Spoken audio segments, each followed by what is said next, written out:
Vamos lá aqui a pergunta da Daniele.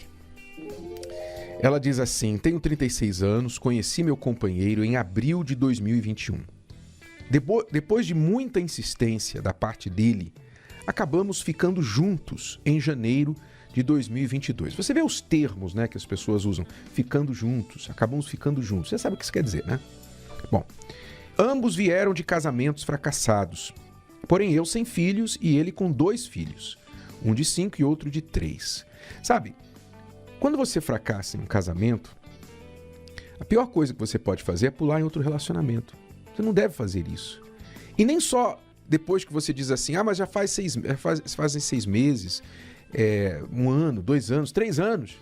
O tempo não quer dizer que necessariamente houve uma cura ou um aprendizado do que aconteceu naquele casamento que fracassou. E claramente você vai ver aqui que nenhum dos dois aprendeu nada. Vamos ver. Em janeiro, quando resolvemos ficar juntos, eu fui morar com ele. Pronto. Já foi morar com ele. Quer dizer, sem compromisso, sabe? É barato para entrar, é barato para sair. Você vai ver, todo relacionamento em que é barato para entrar, é barato para sair. Fácil entrar, fácil sair. E é isso que as mulheres não entendem. Eu falo das mulheres porque a mulher tem o poder da limitação. O homem quer o sexo. Vou falar claramente para você, mulher, se você não entende. O homem quer te levar para a cama. Tá? É isso que ele quer.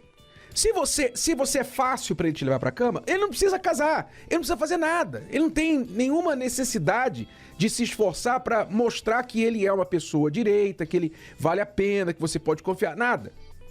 Então você tem o poder de dizer o não para ele. Mas você vai dizendo sim, fácil. Então você reduz a dificuldade, né? Facilita para ele entrar. Você também está facilitando para ele sair. Fomos morar juntos, né? Porém, tudo foi decisão do coração. Sem dúvida, não tenha dúvida. Foi uma decisão literalmente do coração. Você não pensou, você não estava pensando. Era o seu coração que estava no comando. Depois, com o tempo, percebi que ele era cheio de problemas. Fumava, toda a frustração do primeiro casamento descontava em mim, nunca me priorizou, ele é obcecado pelos filhos, então os filhos dele sempre vêm em primeiro lugar em tudo. Claro, você quer ser primeiro lugar da vida dele? Você acabou de entrar na vida dele? Você quer ser primeira? Você não é esposa.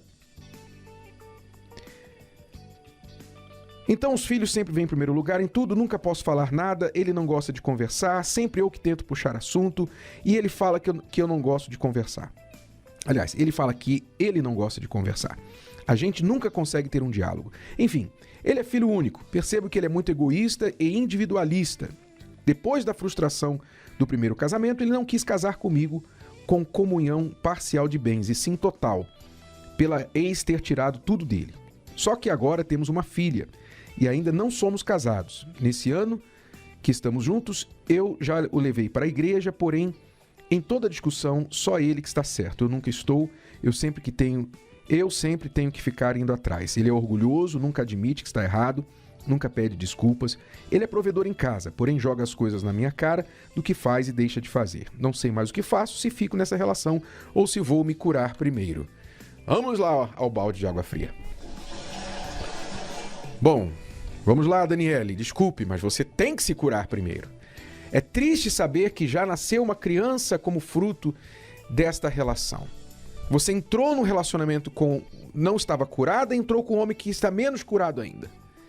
E agora vocês têm uma filha, não estão casados. Então, o momento agora é você dar 3 passos, 10 passos atrás. Vocês apressaram tudo. Vocês jogaram tudo pro alto, sabe? Todas as fases de respeito, de relacionamento, vocês jogaram tudo pro alto e foram atropelando o que vocês deveriam ter feito com consciência.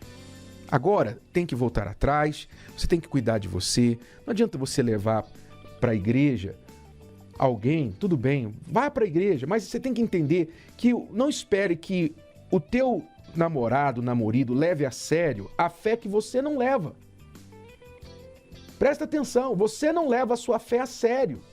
Aí você leva o sujeito para a igreja e espera que ele leve. Primeiro, fortaleça-se na sua fé, para que ele então acredite na sua fé, acredite no Deus que você diz que está servindo lá na igreja. Esse é o princípio. Se o vídeo de hoje te ajudou, você conhece alguém que vai ser ajudado por essa mensagem, passe adiante. E se você ainda não inscreveu aqui no canal, inscreva-se agora. Até a próxima.